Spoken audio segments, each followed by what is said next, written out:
यदि किसी तार को एक वर्ग के रूप में मोड़ा जाता है तो उस वर्ग का क्षेत्रफल 81 वर्ग सेमी है।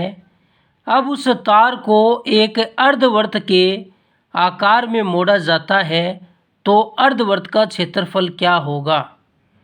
हमारे पास एक तार है और उस तार से हमने एक वर्ग बना दिया और उसी तार की लंबाई से हमने एक अर्धवर्त बना दिया। तार की लंबाई उतनी ही है। पहले हमने तार की लंबाई से वर्ग बनाया और फिर तार की लंबाई से हमने अर्धवर्त बनाया और हमें वर्ग का जो क्षेत्रफल है, वर्ग का क्षेत्रफल 81 वर्ग सेमी यानी सेमी की स्क्वायर दिया हुआ है और इससे अर्धवर्त का क्षेत्रफल हमें ज्ञात करना है। अर्धवर्त का क्षेत्रफल ज्ञात करना है। तो हम जानते हैं कि वर्ग का क्षेत्रफल का सूत्र भुजा की स्क्वायर होता है। तो वर्ग का क्षेत्रफल बराबर होता है भुजा की स्क्वायर और वर्ग के क्षेत्रफल का मान हमारे पास 81 है तो 81 रख देते हैं और बराबर में भुजा की स्क्वायर। यहाँ से हम भुजा का मान निकाल सकते हैं। तो भुजा का मान क्या आएगा, अगर इस स्क्वायर को हटाऊं तो यहाँ पर रूट लगेगा तो रूट 81 यानी इसका मान 9 सेमी आएगा। तो भुजा का मान 9 सेमी आ गया। देखो वर्ग की एक भुजा 9 सेमी है तो ये तीनों भुजाएं कितनी कितनी होगी। तो वर्ग की चारों भुजाएं बराबर होती है। ये 9 सेमी है तो ये भी 9 सेमी होगी और ये भी 9 सेमी होगी और ये भी 9 सेमी होगी। तो अब हम उस तार की लंबाई को आसानी से ज्ञात कर सकते हैं। देखो हमने एक तार लिया और उस तार से हमने एक वर्ग बनाया। तो ये वर्ग की पूरी लंबाई को जोड़ दें यानी इस चारों भुजाओं को जोड़ दें तो वो तार की लंबाई आ जाएगी, क्योंकि तार से ही तो हमने ये वर्ग बनाया।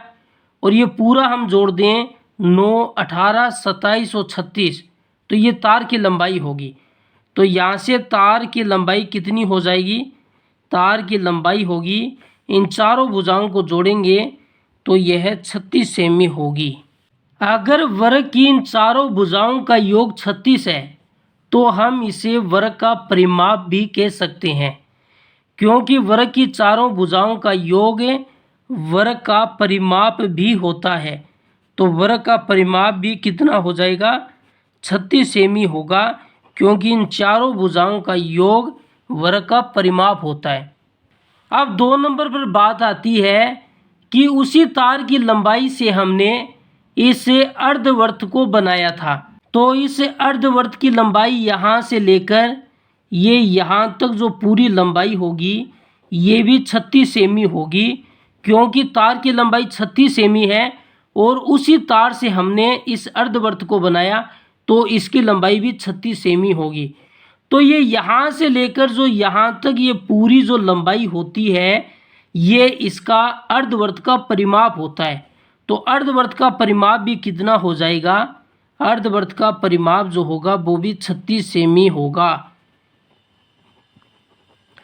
क्योंकि हमने वर्ग और अर्धवर्त को दोनों एक ही तार से बनाया है, एक ही लंबाई के तार से। तो जो इसका परिमाप होगा वर्ग का 36 सेमी, वो ही अर्धवर्त का परिमाप होगा 36 सेमी। अब हमें ज्ञात करना है कि अर्धवर्त का क्षेत्रफल कितना होगा। तो अर्धवर्त के परिमाप का आपको फॉर्मूला आना चाहिए। ये फॉर्मूला होता है पाई आर प्लस 2r बराबर कितना दिया है, अर्धवर्त का परिमाप 36 सेमी दिया है। ये फॉर्मूला आपको अर्धवर्त के परिमाप का याद होना चाहिए। यहाँ से हम r कॉमन ले लेते हैं, पाई प्लस 2 और बराबर में 36। यहाँ से हम पाई का मान 22/7 रख देते हैं प्लस 2 बराबर 36। 7 को 2 से गुणा करने पर 14, 14 में 22 जोड़ेंगे तो 36।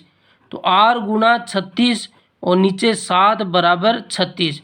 ये 36 से 36 कैंसिल हो जाएगा, ये 7 उधर चला जाएगा तो r का मान 7 सेमी आएगा।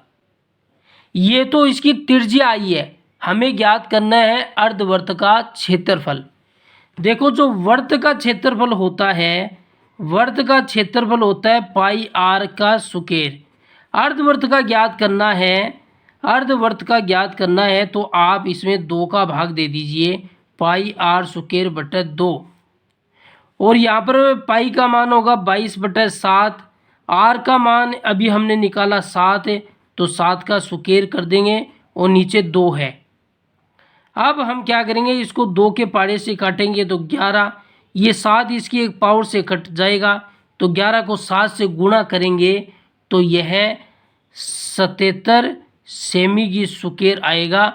तो इसका आंसर होगा 77 सेमी का स्क्वायर, क्योंकि सेमी में दिया था तो सेमी में, और क्षेत्रफल ज्ञात करना हो तो यहाँ पर स्क्वायर आएगा, जो कि ऑप्शन बी में है। देख लीजिए आप, ऑप्शन बी सही होगा इसका।